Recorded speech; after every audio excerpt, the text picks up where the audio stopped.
Hi ನಮಸ್ಕಾರ. Welcome back to my YouTube channel Sarita Sannidhi ಲೋಕ್ಸ್ YouTube ಚಾನಲ್ಗೆ ನಿಮ್ಮೆಲ್ಲರಿಗೂ ಪ್ರೀತಿಯ ಸುಸ್ವಾಗತ. ಇದು ಶನಿವಾರ ವಿಡಿಯೋನ ನಿಮ್ಮ ಮುಂದೆ ತಗೊಬರ್ತಾ ಇದ್ದೀನಿ. ಶನೇಶ್ಚರ ಛಾಯಾಪುತ್ರ ಎಲ್ರಿಗೂ ಅನುಗ್ರಹ ಮಾಡಲಿ ಅಂತ ಹೇಳಿ ಶನೇಶ್ಚರನ ನಾಮಸ್ಮರಣೆಯೊಂದಿಗೆ ಅವರ ಪ್ರಾರ್ಥನೆಯೊಂದಿಗೆ ಇವತ್ತು ವಿಡಿಯೋ ನಿಮ್ಮ ಮುಂದೆ ತರ್ತಾ ಇದ್ದೀನಿ. ಇದು ನಾನು ಮೊನ್ನೆ ಒಂದು ಜಾತ್ರಾ ಮಹೋತ್ಸವದಲ್ಲಿ ತೆಗೆದಿರುವಂಥ ವಿಡಿಯೋ. ಅಂದರೆ ಇವತ್ತು ಶನಿವಾರ ನಾನು ಸಂಜೆ ಮೇಲೆ ದೇವಸ್ಥಾನಕ್ಕೆ ಹೋಗಬೇಕು ಅಂದ್ಕೊಂಡಿದ್ದೀನಿ. ಬೆಳಗ್ಗೆ ನನಗೆ ಹೋಗೋಕ್ಕಾಗಿಲ್ಲ. ಇರುವಂಥ ವಿಡಿಯೋನ ನಿಮ್ಮ ಮುಂದೆ ದರ್ಶನ ಮಾಡಿಸ್ತಾ ಇದ್ದೀನಿ. ಯಾವುದೇ ಹಬ್ಬಗಳಾದಾಗ, ಅದರಲ್ಲೂ ಯುಗಾದಿ ಹಬ್ಬ ಈಗ ನಮಗೆ ವರ್ಷದ ಮೊದಲ ಹಬ್ಬ ಅಲ್ವಾ, ಆದಾಗ ನಮ್ಮ ಊರಿನಲ್ಲಿ, ನನ್ನ ಗಂಡನ ಊರು ಹುಣಸೂರಿನಲ್ಲಿ ಮಾರನೆಯ ದಿನ ದೇವರ ಉತ್ಸವಗಳು ನಡೆಯುತ್ತೆ. ಅಂದರೆ ಗ್ರಾಮ ದೇವರುಗಳು ಮೆರವಣಿಗೆ ಬರುತ್ತೆ. ಆ ಮೆರವಣಿಗೆ ವಿಡಿಯೋನ ಇಲ್ಲಿ ನಾನು ಹಾಕಿದ್ದೀನಿ. ಯಾವುದೇ ವಾಯ್ಸ್ ಓವರ್ ಕೊಟ್ಟಿಲ್ಲ. ಫಸ್ಟ್ ಬರುವಂತಹ ಒಂದು ಮೆರವಣಿಗೆ ಬರುತ್ತೆ. ನಾನು ಊರಿಗೆ ಹೋಗಿರ್ತೀನಿ. ಊರಿಂದ ಬರೋ ಅಷ್ಟರಲ್ಲಿ ಕಾಳಮ್ಮ ಅಂತ ಹೇಳಿ ಅಮ್ಮನವರ ಒಂದು ನರ್ತನ ತುಂಬ ವಿಶೇಷ, ತುಂಬ ಫೇಮಸ್ ಅಂತ ಹೇಳ್ಬೋದು. ಹಾಗೆ ತುಂಬ ಶಕ್ತಿ ದೇವತೆ ಕಾಳಮ್ಮ ಅಂತ ಹೇಳ್ಬೋದು. ಹೋದ ವರ್ಷ ಆಚೆ ವರ್ಷ ನಾವು ಹುಣಸೂರಿಗೆ ಬಂದಾಗ ನನಗೆ ಮೊದಲ ಆಯುಧ ಪೂಜೆ ಬರುತ್ತೆ. ಆಗ ಕಾಳಮ್ಮ ಹೀಗೆ ಮಾರನೆಗೆ ಮೆರವಣಿಗೆ ಬಂದಾಗ ಒಂದು ರೋಡಲ್ಲಿ ನಿಂತಿರ್ತೀವಿ. ನನಗೆ ಅಲ್ಲಿ ನಮ್ಮ ಮನೆಯವರೇ ನನಗೆ ಹೂವು ಕೊಡ್ತಾರೆ ಕೈಯಿಂದ. ಅದು ಯಾವ ಒಂದು ಅನುಗ್ರಹ ಏನಂತ ಕೊಟ್ಟರು ನನಗೆ ಗೊತ್ತಿಲ್ಲ. ಅಮ್ಮನವರ ಅನುಗ್ರಹ ಖಂಡಿತ ಇದೆ. ನಮ್ಮನೆಯವರಿಗೆ, ನನ್ನ ಯಜಮಾನ್ರಿಗೆ ಈ ಚೈಲ್ಡ್ಹುಡ್ಡಿಂದನೂ ಸಹ ಈ ಊರಿನ ಒಡನಾಟ ಜಾಸ್ತಿ ಇರೋದ್ರಿಂದ ದೇವರ ಒಂದು ಗ್ರಾಮ ದೇವತೆಗಳ ಮೇಲೆ ಅಪಾರವಾದ ಭಕ್ತಿ ಇತ್ತು ನಮ್ಮ ಮನೆಯವ್ರಿಗೆ. ಕಾಳಮ್ಮ ಆಗಲಿ, ಮುತ್ತುಮಾರಮ್ಮ ಆಗಲಿ, ಮತ್ತು ಕೊಲ್ಲಾಪುರದಮ್ಮ, ಈ ಎಲ್ಲ ದೇವ್ರುಗಳು ಸಹ ಹಬ್ಬ ಆಗಿ ಮಾರನೆಗೆ ಮೆರವಣಿಗೆಗಳು ಬರುತ್ತೆ. ಎಲ್ಲ ರೋಡ್ಗೂ ಕೂಡ ಮೆರವಣಿಗೆ ಬರುತ್ತೆ. ಅದನ್ನು ನೋಡಿ ವಿಡಿಯೋ ಕ್ಲಿಪ್ಪಿಂಗ್ಸ್ಗಳನ್ನ ತಗೊಂಡೆ. ನಾನು ಅಲ್ಲಿ ಯಾವುದೇ ವಾಯ್ಸ್ ಕೊಟ್ಟಿಲ್ಲ. ಮತ್ತು ವಾದ್ಯಗಳ ಸೌಂಡು ನನಗೆ ತುಂಬ ಇಷ್ಟ. ಆ ವಾದ್ಯಗಳೊಂದಿಗೆ ಕಾಳಮ್ಮ ದೇವತೆ ನರ್ತನ ಇರುತ್ತೆ, ಡ್ಯಾನ್ಸು. ಅದನ್ನು ನೋಡಿ ಖಂಡಿತ ನಿಮ್ಮೆಲ್ರಿಗೂ ಇಷ್ಟ ಆಗುತ್ತೆ. ನಾನು ಮದುವೆಯಾದ ಹೊಸದ್ರಲ್ಲಿ ನಾನು ಈ ಮೆರವಣಿಗೆ ಬಂದಾಗ ಕಾಳಮ್ಮ ಬಂತು ಮೆರವಣಿಗೆ ಅಂದರೆ ಭಯ ಅನಿಸೋದು. ನಿಂತ್ಕೊಳ್ತಾನೇ ಇರಲಿಲ್ಲ. ನಮ್ಮ ಮನೆಯವರು ಕೈ ಹಿಡ್ಕೊಂಡು ನಿಲ್ಲಿಸ್ಕೊಂಡಿರೋರು. ಏನೂ ಆಗಲ್ಲ, ಭಯ ಪಡಬೇಡ, ಇರೋ ದೇವರು ಅಲ್ವಾ, ನಿನ್ಗೆ ಆಶೀರ್ವಾದ ಮಾಡಲಿ, ಇರು ಅಂತ ಹೇಳಿ ನನ್ನ ಕೈನ ಬಿಗಿಯಾಗಿ ಇಟ್ಕೊಂಡು ನಿಲ್ಲಿಸ್ಕೊಳ್ಳೋರು. ನನಗೆ ಕಾಳಮ್ಮನವರು ನರ್ತನ ಮಾಡ್ತಾ ಹತ್ರ ಬಂದರೆ ಸಾಕು ಒಂಥರ ಭಯ ಅನಿಸೋದು. ಆಮೇಲೆಲ್ಲ ಭಯ ಎಲ್ಲ ಕಡಿಮೆ ಆಯಿತು. ನಾನೇ ಮುಂದೆ ಹೋಗಿ ನಿಂತ್ಕೊಳ್ತೀನಿ. ಇವಾಗ ಮುಂದೆ ಅಮ್ಮನವ್ರ ಮುಂದೆ ಹೋಗಿ ಅಮ್ಮನವ್ರ ಕೈಲಿ ಒಂದು ಕತ್ತಿ ಇರುತ್ತೆ. ಆ ಕತ್ತಿನ ನನ್ನ ತಲೆ ಮೇಲೆ ಇಡೋ ಥರ ನಿಂತ್ಕೊಳ್ತೀನಿ. ಅದೇ ಧೈರ್ಯ ನೋಡಿ ನಮ್ಮ ಮನೆಯವರು ಒಂದು ಬಾರಿ ನನ್ನ ಹಿಡಿದು ನಿಲ್ಲಿಸಿದ್ರು. ಅದೇ ಒಂದು ಇಲ್ಲಿವರೆಗೂ ಆ ಧೈರ್ಯ ನನ್ನನ್ನು ಮುನ್ನುಗ್ಗಿಸ್ತಾ ಇದೆ ಅಂತ ಹೇಳಬಹುದು. ಇಲ್ಲಿ ನಾನು ಯಾವುದೇ ವಾಯ್ಸ್ ಓವರ್ ಕೊಡ್ತಿಲ್ಲ. ಪೂರ್ತಿ ನೋಡಿ. ಈಗ ನೀವು ನೋಡ್ತಾ ಇರೋದು ಕಾಳಮ್ಮನವರು. ಇದಾದಮೇಲೆ ಮುತ್ತುಮಾರಿಯಮ್ಮನವ್ರ ಮೆರವಣಿಗೆ ಬರುತ್ತೆ. ಆ ನಂತರ ಅಮ್ಮನವರು ಅಂತ ಹೇಳಿದ್ರೆ ಲಾಸ್ಟಲ್ಲಿ ಕೊಲ್ಲಾಪುರದ ಮಹಾಲಕ್ಷ್ಮಿ ಹಾಗೂ ಯಲ್ಲಮ್ಮ ತಾಯಿನ ಹೊತ್ಕೊಂಡು ಬರುವಂತಹ ಒಂದು ಮೆರವಣಿಗೆ ಇದೆ. ಪೂರ್ತಿ ವಿಡಿಯೋ ನೋಡಿ. ನಿಮ್ಗೆ ಏನು ಅನ್ನಿಸ್ತು ಅನ್ನೋದನ್ನು ತಪ್ಪದೇ ಕಮೆಂಟ್ ಮಾಡಿ. ಹೊಸದಾಗಿ ಬಂದಿರೋರು ಚಾನಲ್ನ ಸಬ್ಸ್ಕ್ರೈಬ್ ಮಾಡ್ಕೊಂಡು ಸಪೋರ್ಟ್ ಮಾಡಿ, ಆಯಿತಾ. ನಾನು ಇಲ್ಲಿ ಯಾವುದೇ ವಾಯ್ಸ್ ಓವರ್ ಕೊಡ್ತಿಲ್ಲ. ಪೂರ್ತಿ ವಿಡಿಯೋ ನೀವೆಲ್ಲರೂ ನೋಡ್ತೀರಾ ಅಂತ ಅಂದ್ಕೊಳ್ತಾ ಎಲ್ರಿಗೂ ಧನ್ಯವಾದಗಳನ್ನ ಹೇಳ್ತಾ ನೆಕ್ಸ್ಟ್ ವಿಡಿಯೋದಲ್ಲಿ ಸಿಗ್ತೀನಿ.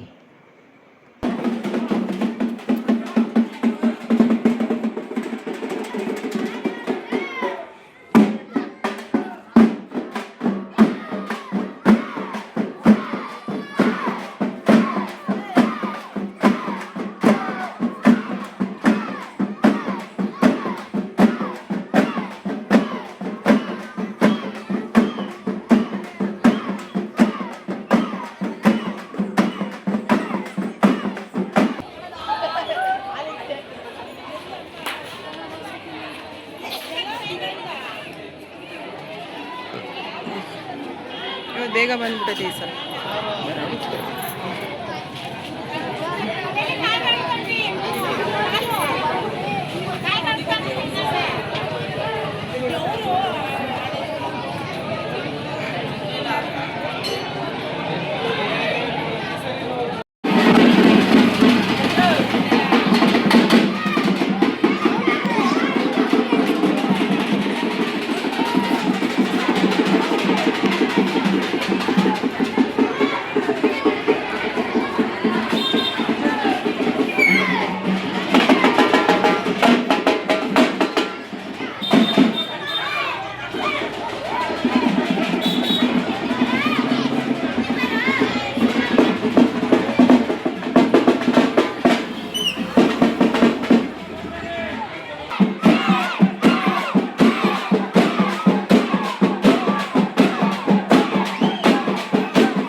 ಯಾವ್ದು ಕೊಲ್ಲಾಪುರದಮ್ಮ ಎಲ್ಲಮ್ಮ ತಾಯಿನ ಇವರು